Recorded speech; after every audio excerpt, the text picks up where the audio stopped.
தள்ளுபடி அத்தனை பேரும் அல்லம்படி 6 முதல் 60% வரை ஆடி தள்ளுபடியுடன் சூப்பர் சரவணா ஸ்டோர்ஸ், சென்னை, மதுரை, கோவை.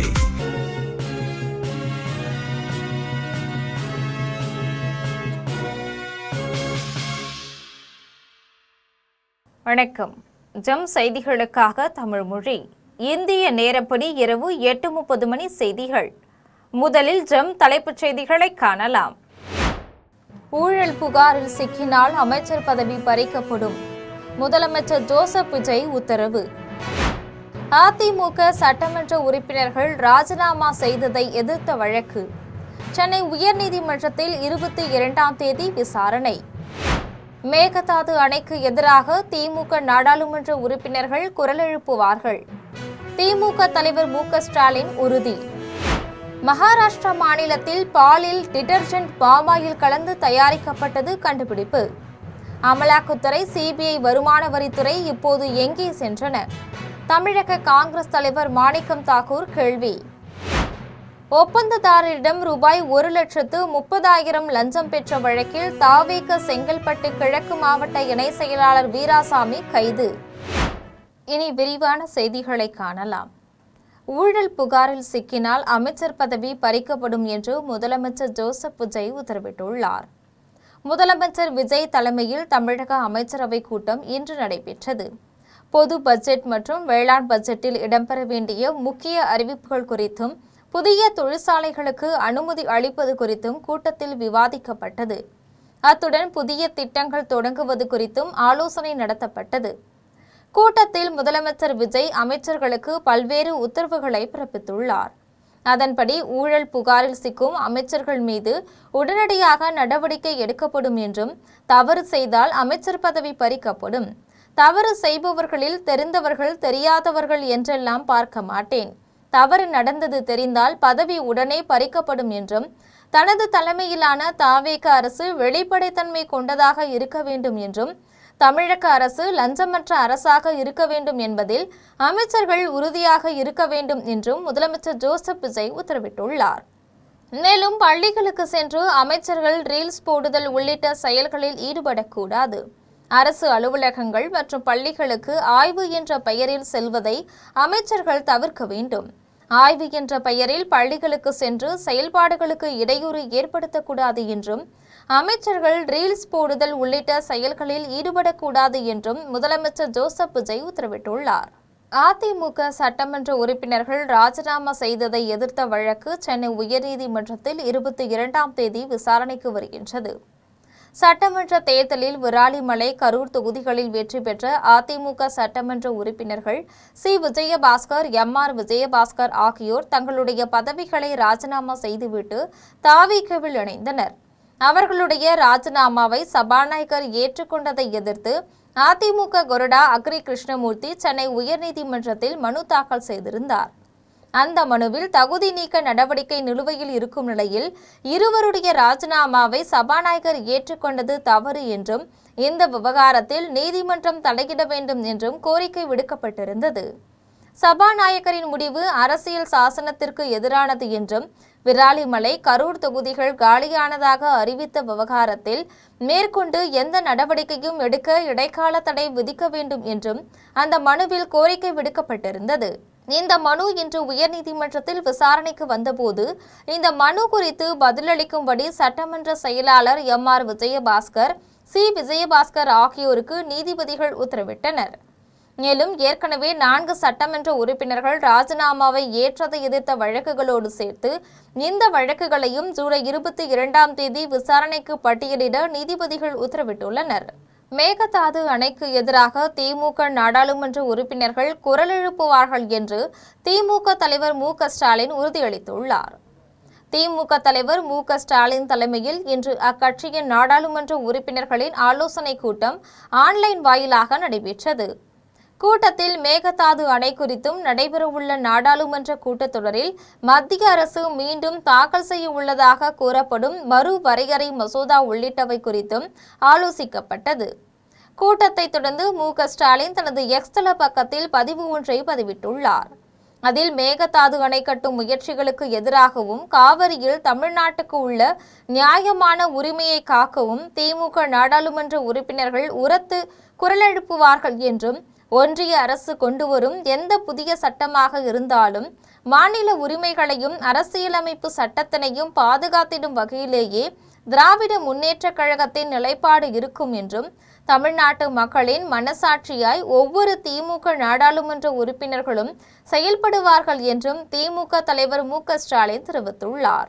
மகாராஷ்டிரா மாநிலத்தில் பாலில் டிட்டர்ஜென்ட் பாமாயில் கலந்து தயாரிக்கப்பட்டது கண்டுபிடிக்கப்பட்டுள்ள நிலையில் அமலாக்கத்துறை, சிபிஐ, வருமான வரித்துறை ஆகிய விசாரணை முகமைகள் இப்போது எங்கே சென்றன என்று தமிழக காங்கிரஸ் தலைவர் மாணிக்கம் தாக்கூர் கேள்வி எழுப்பினார்.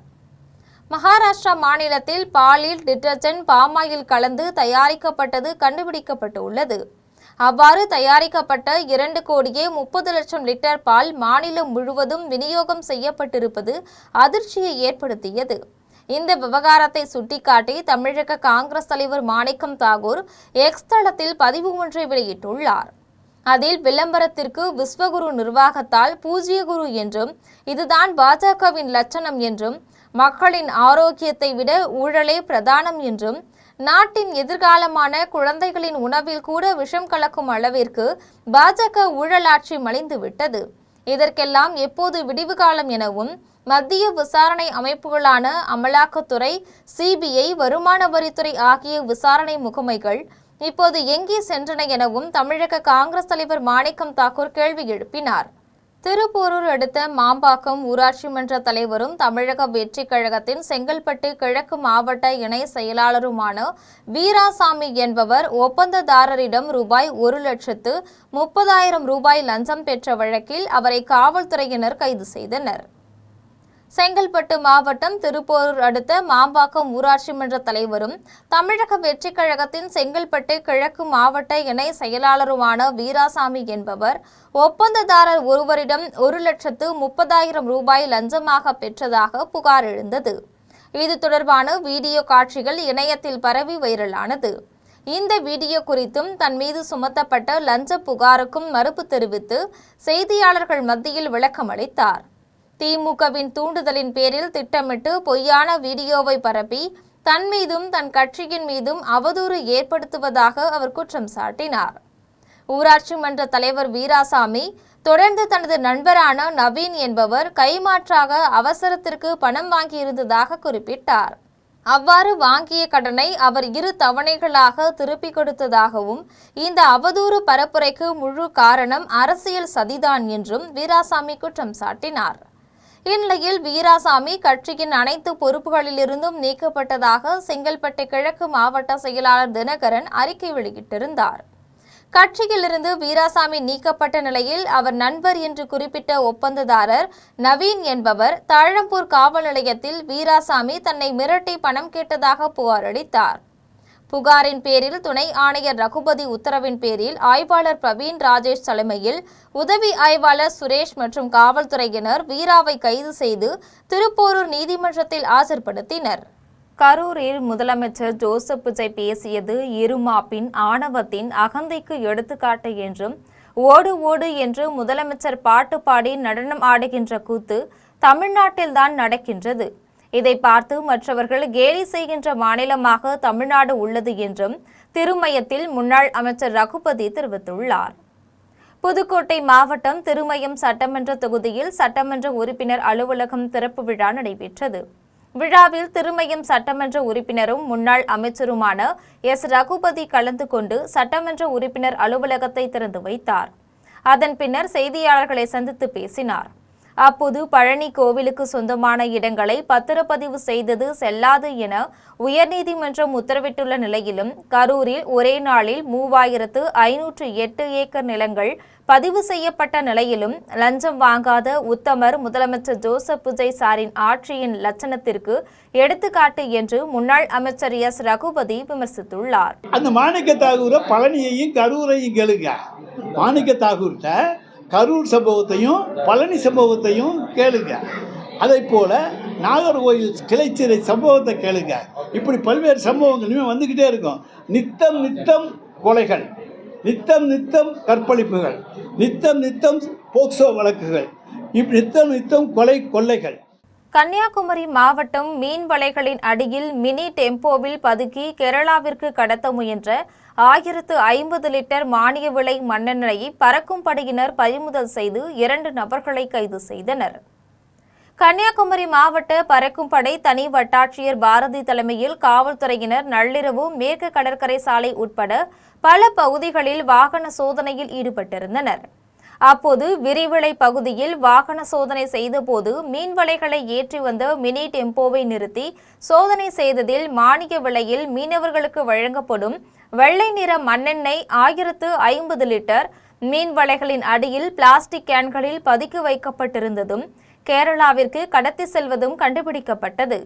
அதனைத் தொடர்ந்து காவல்துறையினர் வாகனத்தை ஓட்டி வந்த குறுமனையை சேர்ந்த சுதன்ராஜ் மற்றும் உடன் வந்த ஷிபு ஆகியோரை மாவட்ட குடிமை பொருள் குற்றவியல் ஆய்வாளரிடம் ஒப்படைத்தனர். மண்ணெண்ணெய் அரசு கிடங்கில் ஒப்படைத்தனர்.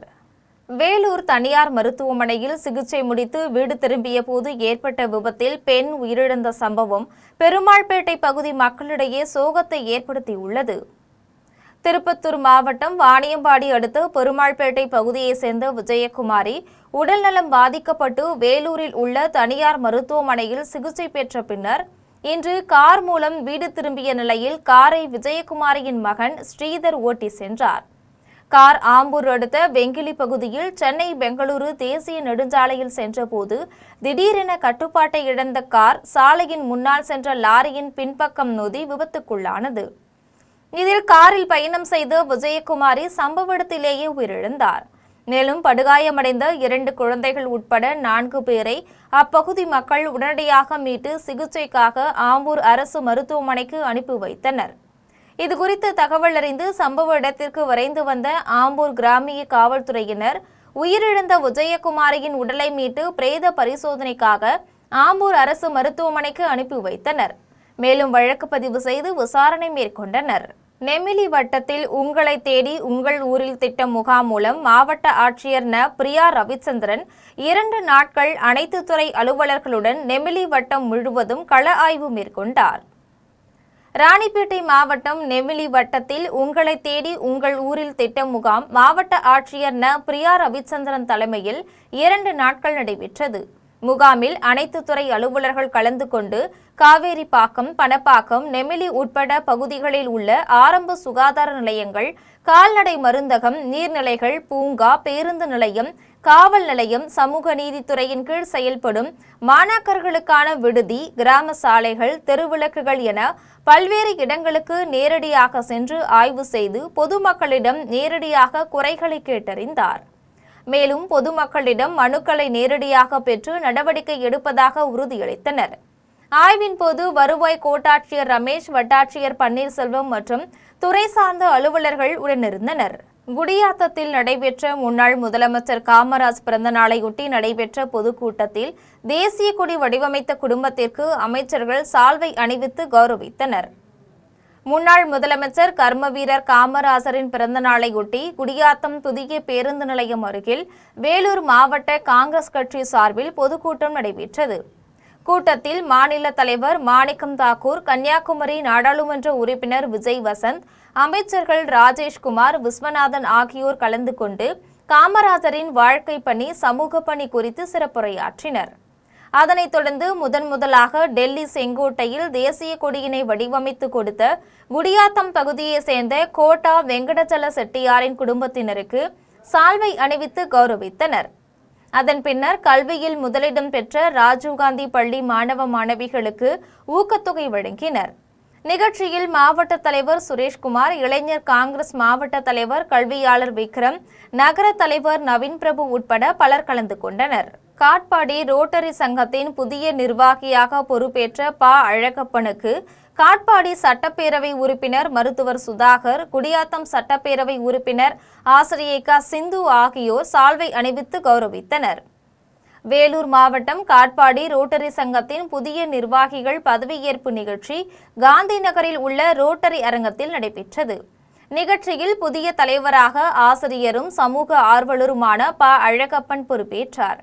நிகழ்ச்சியில் ரோட்டரி மாவட்ட ஆளுநர் ரவிக்குமார் கலந்து கொண்டு புதிய தலைவரை அறிமுகம் செய்து வைத்து உறுதிமொழி ஏற்றுக்கொண்டார்.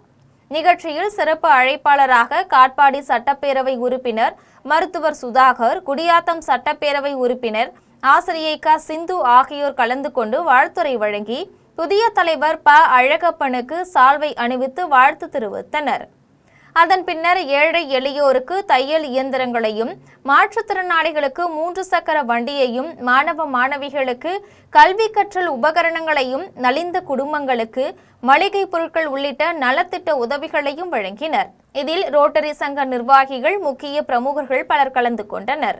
காங்கிரஸ் கட்சியின் பாராளுமன்ற குழு கூட்டத்தொடர் டெல்லியில் பாராளுமன்ற குழு தலைவர் சோனியா காந்தி தலைமையில் நடந்த நிலையில் தமிழக காங்கிரஸ் தலைவர் மாணிக்கம் தாக்கூர் டெல்லியில் பேட்டி அளித்துள்ளார் என்பதை பாராளுமன்றத்தில் எடுத்து சொல்லுவோம். அதே போல 100 நாள் வேலைவாய்ப்பு திட்டத்துடைய பெயர் மாற்றம் செய்யப்பட்டு தமிழ்நாட்டுக்கு கொடுக்க வேண்டிய 5000 கோடி ரூபாயை குறைச்சிருக்காங்க. தமிழ்நாடே இப்போ கொடுக்க வேண்டிய இருக்கு. அது தமிழ்நாட்டினுடைய அரசு பட்ஜெட்ல இருந்து கொடுக்க வேண்டிய இருக்கு. அதையும் கடுமையாக எதிர்ப்போம். அதே போல மேகதாது பிரச்சனையையும் எங்களை பொறுத்த மட்டும் பாஜக மோடி அரசு இதில் அரசியல் விளையாடக்கூடாது. மோடி அரசுடைய கையில் இருக்கு. கர்நாடகமும் தமிழ்நாட்டுக்குமான பிரச்சனை. இது காங்கிரஸுக்கும் பிஜேபிக்குமான பிரச்சனை கிடையாது. இது கர்நாடகத்துக்கும் தமிழ்நாட்டுக்குமான பிரச்சனை. மொத்த தமிழ்நாடு ஒன்றாக இருக்கிறது காவிரி பிரச்சனையில. காவிரி பிரச்சனையில நம்மளை பொறுத்த மட்டும் தெளிவாக தீர்மானம் போட்டிருக்கோம் சட்டமன்றத்தில். அந்த தீர்மானத்தின் அடிப்படையில் எங்களுடைய நிலை என்பது பாராளுமன்றத்தில், காங்கிரஸ் கட்சியினுடைய நிலை என்பது கூட்டுறவு அச்சகங்களை காக்க அரசு உதவ வேண்டும் என்று அனைத்து சங்கங்களின் மாநில பொதுச் செயலாளர் ரா. கணேசன் தமிழக அரசிற்கு கோரிக்கை விடுத்துள்ளார். கணினி மயமாக்கலால் கடும் நெருக்கடியில் சிக்கியுள்ள தமிழ்நாட்டின் 26 மாவட்ட கூட்டுறவு அச்சகங்களையும் அதில் பணியாற்றும் ஆயிரக்கணக்கான ஊழியர்களையும் காக்கும் வகையில் அரசு உடனடியாக தலையிட வேண்டும் என தமிழ்நாடு கூட்டுறவு அச்சக பணியாளர்கள் முன்னேற்ற சங்கம் மற்றும் அனைத்து சங்கங்களின் கூட்டமைப்பின் மாநில பொதுச் செயலாளர் ரா. கணேசன் கோரிக்கை விடுத்துள்ளார். இது தொடர்பாக கூட்டுறவு சங்கங்களின் பதிவாளருக்கு ரா. கணேசன் கோரிக்கை மனு அனுப்பியுள்ளார். அதில் தமிழ்நாட்டில் 1933ஆம் ஆண்டு முதல் செயல்படும் 26 மாவட்ட கூட்டுறவு அச்சகங்கள், அந்த மாவட்ட கூட்டுறவு சங்கங்களுக்கு தேவையான புத்தகங்கள், படிவங்களை அச்சிட்டு வந்தன என்றும், ஆனால் தற்போது தொடக்க வேளாண்மை கூட்டுறவு கடன் சங்கங்கள், நகர கூட்டுறவு வங்கிகள், மத்திய கூட்டுறவு வங்கிகள், நியாய விலைக் கடைகள் என அனைத்தும் 95% கணினிமயமாக்கப்பட்டு விட்டதால் அச்சகங்களுக்கு வரும் பணிகள் மிகவும் குறைந்து பணியாளர்களுக்கு சம்பளம், EPF, ESI, கிராட்டிவிட்டி போன்ற சட்டப்பூர்வ பலன்களை கூட வழங்க முடியாத நிலை ஏற்பட்டுள்ளது என்றும், எனவே அரசு அச்சகங்களுக்கு அச்சுப்பணி ஒதுக்கீடு செய்வது போல மாவட்ட கூட்டுறவு அச்சகங்களுக்கும் அந்தந்த மாவட்ட ஆட்சியர் மூலம் அரசு மற்றும் அரசு சார்ந்த அச்சுப்பணிகளை நேரடியாக வழங்க ஆவண செய்ய வேண்டும் என்று மனுவில் அனைத்து சங்கங்களின் கூட்டமைப்பின் மாநில பொதுச் செயலாளர் ரா. கணேசன் தெரிவித்துள்ளார். மேலும் பதிவு பெற்ற பல தொழிற்கூட்டுறவு சேவை அச்சகங்கள் தற்போது தனியார் உரிமையாளர்களால் நடத்தப்படுகின்றன என்றும், இவற்றில் வேலைவாய்ப்பு அலுவலகம் மூலம் நியமனமில்லை, சொந்த கட்டிடம், உட்கட்டமைப்பு, அச்சு இயந்திரங்கள் இல்லை எனவும், தொழிலாளர் நல சட்டங்களும் பின்பற்றப்படுவதில்லை எனவும், மாவட்ட கூட்டுறவு அச்சகங்கள் மற்றும் ஊழியர்களின் நலன் கருதி இந்த தனியார் சங்கங்களின் பதிவை ரத்து செய்ய வேண்டும் என்றும் மனுவில் ரா. கணேசன் குறிப்பிட்டுள்ளார். ஆகவே அரசு அச்சகங்களுக்கு அச்சுப்பணிகளை ஒதுக்கிடுவது போல் மாவட்ட கூட்டுறவு அச்சகங்களுக்கும் அச்சுப்பணிகளை ஒதுக்கீடு தருமாறு எங்களது கூட்டமைப்பு சார்பாக கேட்டுக்கொள்கிறேன். மேலும் பெரும்பாலான மாவட்ட கூட்டுறவு அச்சகங்களில் கூடுதல் பொறுப்பு மேலாண்மை இயக்குநர்களை நியமிக்க வேண்டுமாயும் கோரிக்கை வைக்கின்றோம். அடுத்தபடியாக திருநெல்வேலி மாநகராட்சி மாமன்ற கூட்டத்தில் முன்னாள் முதலமைச்சர் படத்தை வைப்பதற்கு திமுகவினர் எதிர்ப்பு தெரிவித்ததால் இரு தரப்பினரிடையே வாக்குவாதம் ஏற்பட்டது. திருநெல்வேலி மாநகராட்சி மாமன்ற கூட்டம் மேயர் ராமகிருஷ்ணன் தலைமையில் தொடங்கியது. கூட்டத்தில் 28வது வார்டு அதிமுக மாமன்ற உறுப்பினர் சந்திரசேகர் என்பவர் முன்னாள் முதலமைச்சர் எடப்பாடி பழனிசாமியின் போட்டோவுடன் வந்தார். இதற்கு திமுக மாமன்ற உறுப்பினர்கள் எதிர்ப்பு தெரிவித்து கோஷமிட்டனர். மேலும் மேயர், ஆணையாளர் ஆகியோரின் மேஜையை முற்றுகையிட்டு திமுக, அதிமுக மாமன்ற உறுப்பினர்கள் வாக்குவாதத்தில் ஈடுபட்டதால் பரபரப்பு நிலவியது. சர்வதேச இந்திய கிறிஸ்தவ திருச்சபை GCCI சினாட் 2026 தேர்தலில் பதிவான வாக்குகள் எண்ணப்பட்டு வருவதை பிரதம பேராயர் டாக்டர் VS ஐசக் ஐயா நேரில் பார்வையிட்டு ஆய்வு மேற்கொண்டார். ராணிப்பேட்டை மாவட்டம் அரக்கோணத்தை தலைமையிடமாக கொண்டு செயல்படும் சர்வதேச இந்திய கிறிஸ்தவ திருச்சபை GCCI சினாட்டின் 2026 ஆண்டிற்கான தேர்தல் தமிழகம் முழுவதும் 234 தொகுதிகளில் நடத்த முடிவு செய்து முதல் கட்டமாக 100 தொகுதிகளில் பேராயர்கள் உட்பட பல்வேறு முக்கிய நிர்வாக பொறுப்புகளுக்கான தேர்தல் நடைபெற்றது. தேர்தலில் 400க்கும் மேற்பட்டோர் போட்டியிட்டனர். வாக்குப்பதிவு செய்வதற்கு மாவட்ட தலைநகரங்களில் முக்கிய இடங்களில் வாக்குப்பதிவு மையங்கள் அமைக்கப்பட்டு புதிய பொறுப்பாளர்களை தேர்வு செய்ய 25,000த்திற்கும் மேற்பட்டோர் வாக்குப்பதிவு செய்தனர். தேர்தல் முடிந்து வாக்குப்பெட்டிகள் அனைத்தும் பாதுகாப்பாக GCCI சினாட் தலைமை அலுவலகத்திற்கு கொண்டு வரப்பட்டு காவல்துறை பாதுகாப்புடன் எண்ணப்பட்டு வருகிறது. வாக்குகள் எண்ணப்படுவதை பிரதம பேராயர் டாக்டர் VS ஐசக் ஐயா நேரில் பார்வையிட்டு ஆய்வு மேற்கொண்டார்.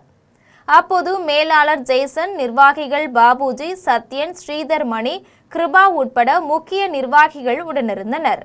இன்று இரவிற்குள் வாக்குகள் எண்ணப்பட்டு முடிவு அறிவிக்கப்படும் எனவும் வெற்றி பெற்றவர்கள் நாளை பிரதம பேராயர் டாக்டர் VS ஐசக் ஐயா முன்னிலையில் பொறுப்பேற்றுக் கொள்வார்கள் எனவும் ICCI சினாட் வெளியிட்டுள்ள செய்திக்குறிப்பில் தெரிவிக்கப்பட்டுள்ளது.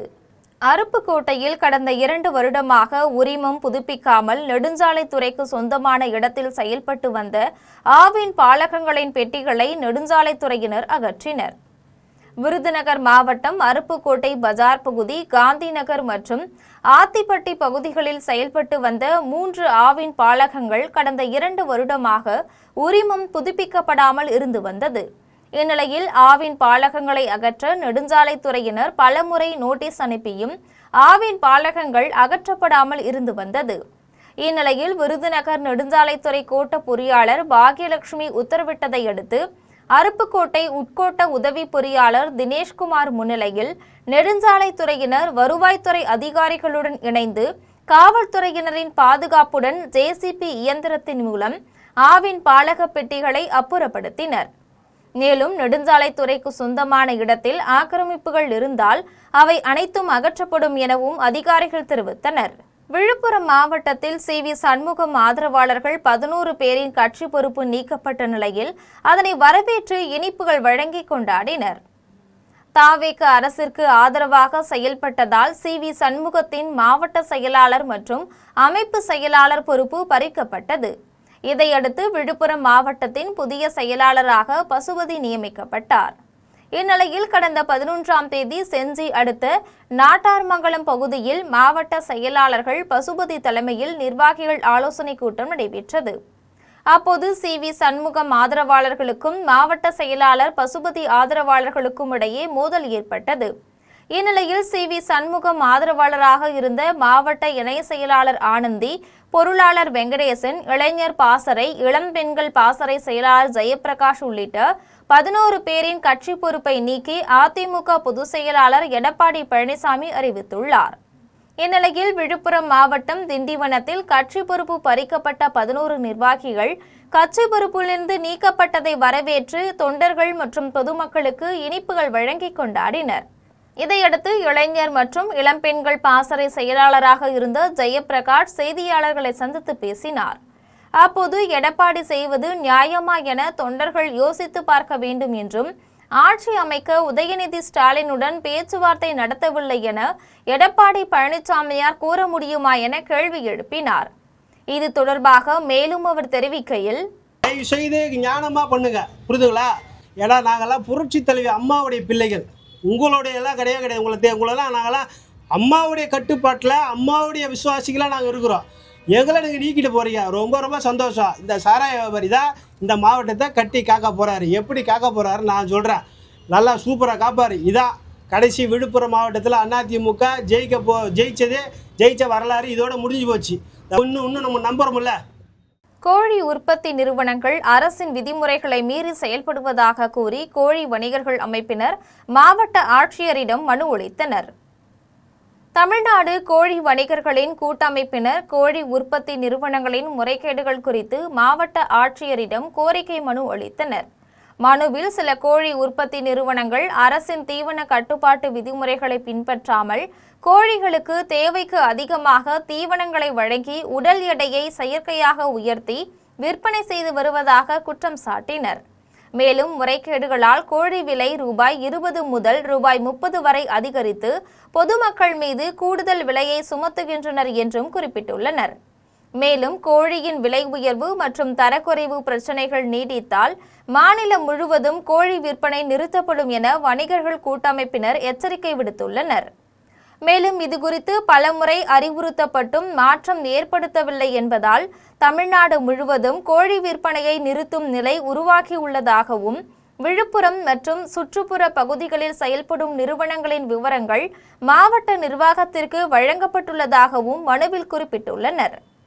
மேலும் பொதுமக்கள் நலன், வணிகர்களின் வாழ்வு மற்றும் சுற்றுச்சூழல் பாதுகாப்பை கருத்தில் கொண்டு அரசின் விதிமுறைகளை கடைபிடிக்க சம்பந்தப்பட்ட நிறுவனங்கள் மீது மாவட்ட ஆட்சியர் தலையிட்டு நடவடிக்கை எடுக்க வேண்டும் என வணிகர்கள் அமைப்பினர் கோரிக்கை விடுத்துள்ளனர். பண்ணையில் கடைக்காரங்களுக்கு வந்ததுன்னு வைங்க, கடையில் சாணம் போட்டோன்னா கடை ஸ்மெல் ஏற்படும். பிரச்சனையாக வர கஸ்டமர் ஏற்கனவே சிக்கன் கடைனா ஸ்மெல் வருதுன்னு இப்போ பயங்கர பிரச்சனை வரும். வண்டி போனாலே ரோட்டில் போகும்போது ஸ்மெல் தீவனம் இந்த சாணம் போட்டதுன்னா பயங்கர பிரச்சனை வரும். முதல்ல அந்த சாணம் கறியில் படக்கூடாது, கறியில் படாமல் இருக்கணும். இவங்க தீவனத்தை ஏற்றி வச்சு சாணி கறியில் படம் இல்லைங்களா, சுகாதாரம்ட்டு கறி வைக்கிற மாதிரி ஆகும். இதுக்காக தான் நாங்கள் அம்மாநில கேட்டு இருக்கிறோம். அவங்க இன்னும் முடிவு பண்ணாமல் இருக்காங்க. கூடிய விரைவில் முடிவு பண்ணவும் நினைக்கிறோம். சென்னை தலைமைச் செயலகம் முன்பு பெண் ஒருவர் மண்ணெண்ணெய் ஊற்றி தீக்குளிக்க முயற்சித்த சம்பவம் பரபரப்பை ஏற்படுத்தியது. சென்னை தலைமைச் செயலகத்தில் முதலமைச்சர் தனிப்பிரிவிற்கு மனு அளிக்க வருபவர்களை காவல்துறையினர் பரிசோதனை செய்த பின்னரே உள்ளே அனுமதிக்கின்றனர். இந்நிலையில் பரிசோதனை செய்யப்பட்ட பிறகும் உள்ளே வந்த பெண் ஒருவர் மண்ணெண்ணெய் உடலில் ஊற்றிக்கொண்டது தலைமைச் செயலகத்தில் பரபரப்பை ஏற்படுத்தியது. இதையடுத்து தீக்குளிக்க முயற்சித்த பெண்ணை காவல்துறையினர் விசாரித்த போது கள்ளக்குறிச்சி மாவட்டத்தை சேர்ந்த அஞ்சலை என்பதும் 2015ஆம் ஆண்டு அரசு பள்ளியில் அஞ்சலையின் மகள் தேள் கடித்து இறந்ததாகவும் அதற்காக நிவாரணமாக அரசு பணி வழங்க வேண்டும் என கோரிக்கை மனு அளிக்க தலைமை செயலகத்திற்கு வந்ததும் தெரியவந்தது. மேலும் 10 ஆண்டுகளாக கோரிக்கை வைத்து வருவதாக அஞ்சலை என்ற பெண் குறிப்பிட்டுள்ளார். மத்திய அரசாங்கம் எதை செய்தாலும் தமிழக அரசு அதை எதிர்த்து பேசுவதில்லை என்ற நிலைப்பாட்டில் உள்ளது என்று தூத்துக்குடியில் நாடாளுமன்ற உறுப்பினர் கனிமொழி தெரிவித்தார். தூத்துக்குடி விமான நிலையத்தில் திமுக துணை பொதுச் செயலாளரும் தூத்துக்குடி நாடாளுமன்ற உறுப்பினருமான கனிமொழி செய்தியாளர்களை சந்தித்து பேசினார். அப்போது 9 மற்றும் 10ஆம் வகுப்பு மாணவர்கள் 3வது மொழிக்கான பள்ளி அளவிலான உள் மதிப்பீட்டு தேர்வில் தேர்ச்சி பெற்று 10ஆம் வகுப்பு பொதுத் தேர்வில் தேர்ச்சி பெற்றால்தான் சான்றிதழ் பெற முடியும் என CBSE வெளியிட்டுள்ள புதிய சுற்றறிக்கை குறித்த செய்தியாளர்களின் கேள்விக்கு பதிலளித்த அவர், திராவிட முன்னேற்ற கழகத்தினர் தொடர்ந்து தெளிவாக சொல்லி வருவது 2 மொழி கொள்கைதான் எனவும் மொழி என்பது எந்த குழந்தை மீதும் பாரமாக மாறிவிடக்கூடாது எனவும் பாடத்திட்டங்களை குழந்தை மீது இன்னொரு சுமையாக மொழியை மாற்றுவது ஏற்றுக்கொள்ள முடியாத ஒன்று என்றும் தொடர்ந்து மத்திய பாஜக அரசு இதனை செய்து வருகிறது என்றும் மத்திய அரசாங்கம் எதை செய்தாலும் தமிழக அரசு எதிர்த்து பேசுவதில்லை என்ற நிலைப்பாட்டில் இருக்கின்றது என்றும் கனிமொழி தெரிவித்துள்ளார். நிறைய மொழிகளை கற்றுக்கணுன்னா அதற்கான வழிமுறைகள் இருக்குது. ஆனால் பாடத்திட்டத்தோடு ஒவ்வொரு குழந்தை மேலேயும் இன்னொரு சுமையாக மொழியை மாற்றுவது அப்படிங்கிறது ஏற்றுக்கொள்ள முடியாத ஒன்று. தொடர்ந்து ஒன்றியத்தில் இருக்கக்கூடிய பாஜக அதை செய்து வருகிறது. குழந்தைகளுக்கு ஒரு மனச்சோர்வை அளிக்கக்கூடிய வகையிலே மேலும் மேலும் மும்மொழி கொள்கை என்று வலியுறுத்தி அவர்களது மனதிலே ஒரு அவநம்பிக்கையை உருவாக்கக்கூடாது என்பதுதான் திராவிட முன்னேற்ற கழகம் தொடர்ந்து சொல்லி வரக்கூடிய ஒன்று. உடன்குடி அடுத்த மாதவன்குறிச்சி, திருச்செந்தூர், ஆத்தூர் உள்ளிட்ட பகுதிகளில் பொதுமக்களுக்கு தையல் மெஷின், சேலை உள்ளிட்ட நலத்திட்ட உதவிகளை வழங்கி கர்மவீரர் காமராஜரின் பிறந்த நாளை தமாகவினர் கொண்டாடினர். உடன்குடி அடுத்த மாதவன்குறிச்சி, திருச்செந்தூர், ஆத்தூர் உள்ளிட்ட பகுதிகளில் தமிழ் மாநில காங்கிரஸ் கட்சி சார்பில் தமிழக முன்னாள் முதலமைச்சர் காமராஜர் பிறந்தநாள் விழா கொண்டாடப்பட்டது. மாதவன்குறிச்சியில் நடைபெற்ற விழாவில் 124 பேருக்கு தையல் மிஷின், சேலை உள்ளிட்ட பல்வேறு நலத்திட்ட உதவிகள் வழங்கும் நிகழ்ச்சி நடைபெற்றது. நிகழ்ச்சிக்கு தெற்கு மாவட்ட தலைவர் மால்முருகன் தலைமையேற்று பொதுமக்களுக்கு நலத்திட்ட உதவிகளை வழங்கினார். இதில் தூத்துக்குடி மாநகர பொதுச் செயலாளர் ரவீந்திரன், ஆறுமுகநேரி தங்கமணி, உடன்குடி வட்டார தலைவர் பழனிவேல் உட்பட பலர் கலந்து கொண்டனர். இதேபோன்று ஆத்தூரில் நடந்த காமராஜரின் பிறந்தநாள் விழாவில் பொதுமக்களுக்கு தையல் மிஷின், சேலை உள்ளிட்ட நலத்திட்ட உதவிகளை மாவட்ட தலைவர் மால்முருகன் வழங்கினார். இதில் வட்டார தலைவர் பொன்ராஜ், முருகேசன், மூக்கன், சாமி, சரவணன், ஐயப்பன் உட்பட பலர் கலந்து கொண்டனர். தூத்துக்குடியில் நடந்த லாக்அப் டெத்தை கண்டும் காணாதவராகவும் கேட்டும் கேட்காதவராகவும் முதலமைச்சர் ஜோசப் விஜய் இருக்கிறார் என்று தூத்துக்குடியில் முன்னாள் அமைச்சர் கீதா ஜீவன் தெரிவித்தார். தூத்துக்குடியில் காமராஜர் பிறந்த நாளையொட்டி அவரது சிலைக்கு மாலை அணிவித்து மரியாதை செலுத்திய பின்னர் முன்னாள் அமைச்சர் கீதா ஜீவன் செய்தியாளர்களை சந்தித்து பேசினார்.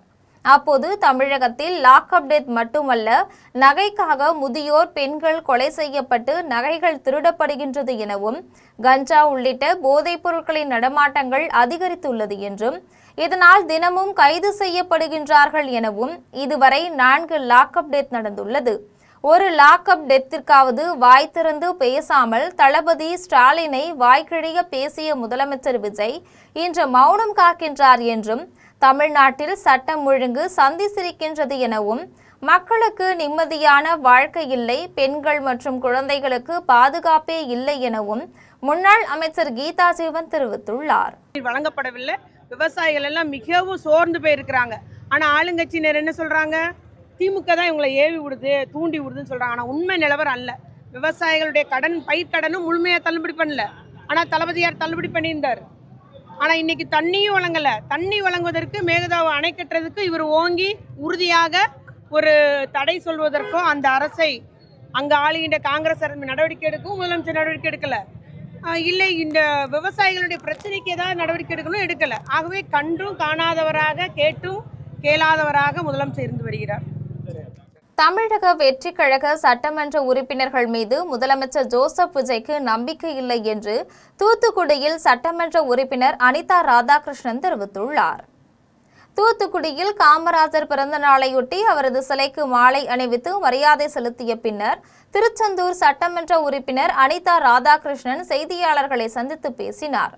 அப்போது தற்போதைய அரசு மக்களை பற்றி கவலைப்படாமல் உள்ளது என்றும், குறிப்பாக டெல்டா பகுதி மக்கள் கடுமையாக பாதிக்கப்பட்டுள்ள சூழ்நிலையில் மேகதாது பிரச்சினை குறித்து பிரதமரை அணுகி தமிழகத்திற்கு தண்ணீர் வருவதற்கு நடவடிக்கை மேற்கொள்ளாமல் வேறு எதையோ குழப்பிக் கொண்டிருக்கின்றது என்று அனிதா ராதாகிருஷ்ணன் தெரிவித்தார்.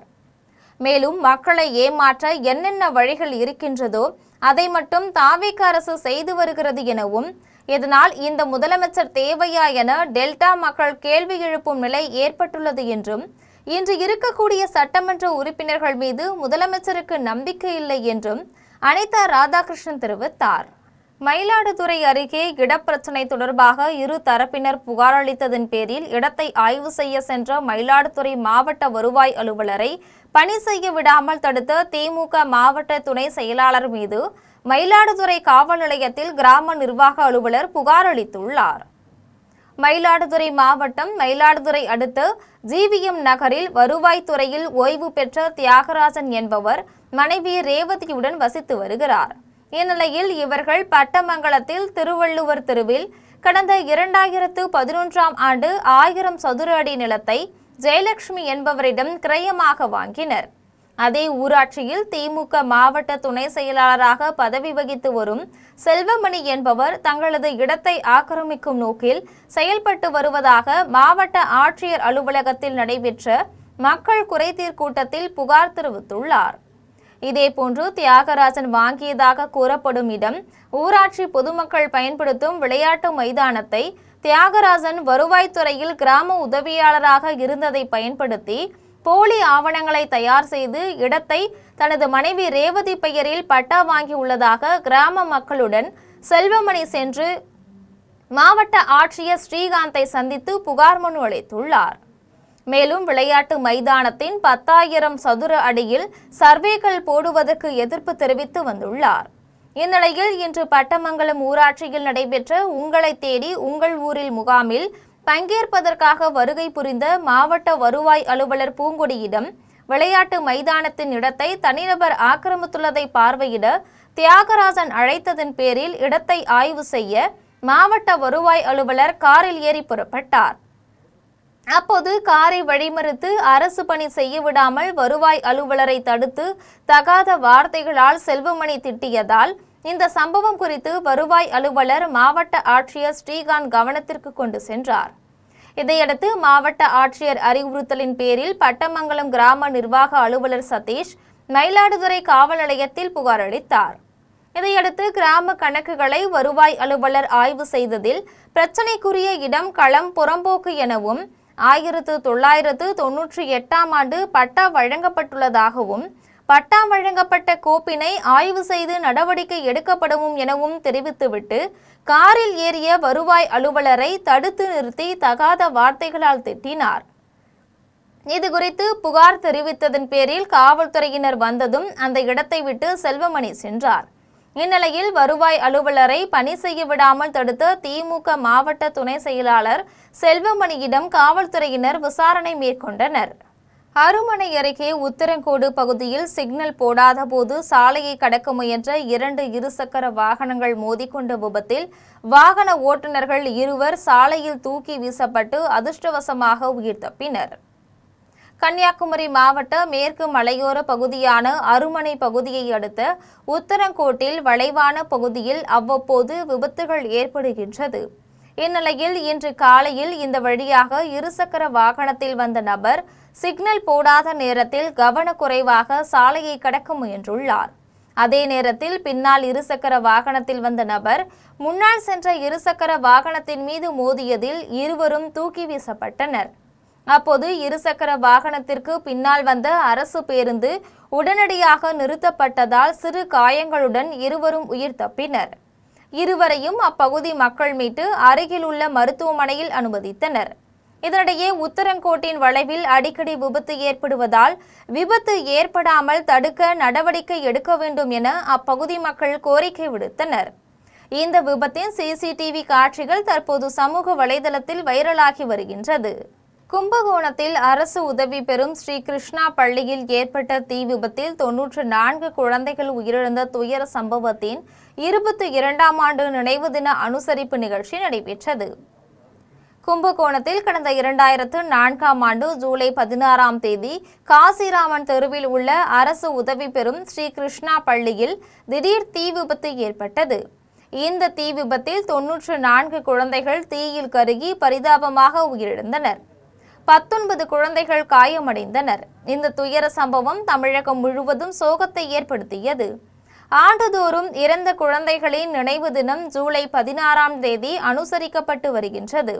அந்த வகையில் இன்று 22ஆம் ஆண்டு நினைவு தினத்தையொட்டி குழந்தைகளை இழந்த பெற்றோர்கள் இறந்த குழந்தைகளின் புகைப்படங்களுக்கு மாலை அணிவித்து புத்தாடைகள் வைத்து கண்ணீரை காணிக்கையாக செலுத்தி அஞ்சலி செலுத்தினர்.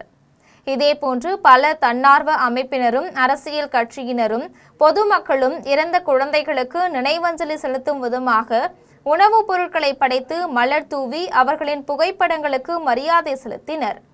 இந்த துயர சம்பவம் நடந்து 22 ஆண்டுகளாகியும் பிஞ்சு குழந்தைகளை இழந்த தாக்கம் பாதிக்கப்பட்ட குடும்பத்தினரிடையே இன்னும் நீங்காத வடுவாக மாறிவிட்டது.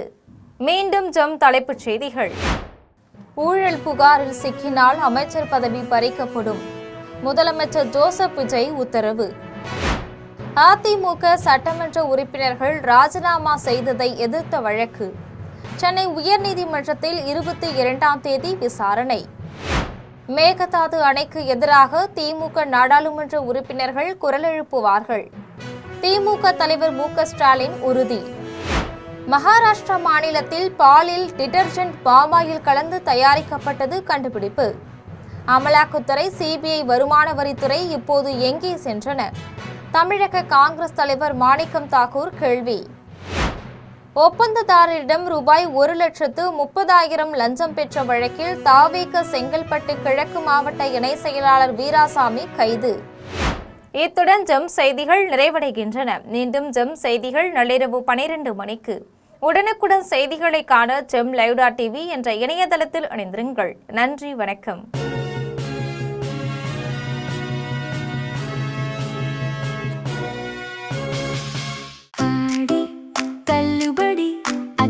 பேரும் அல்லும்படி 6 முதல் 60% வரை ஆடி தள்ளுபடியுடன் சூப்பர் சரவணா ஸ்டோர்ஸ், சென்னை, மதுரை, கோவை.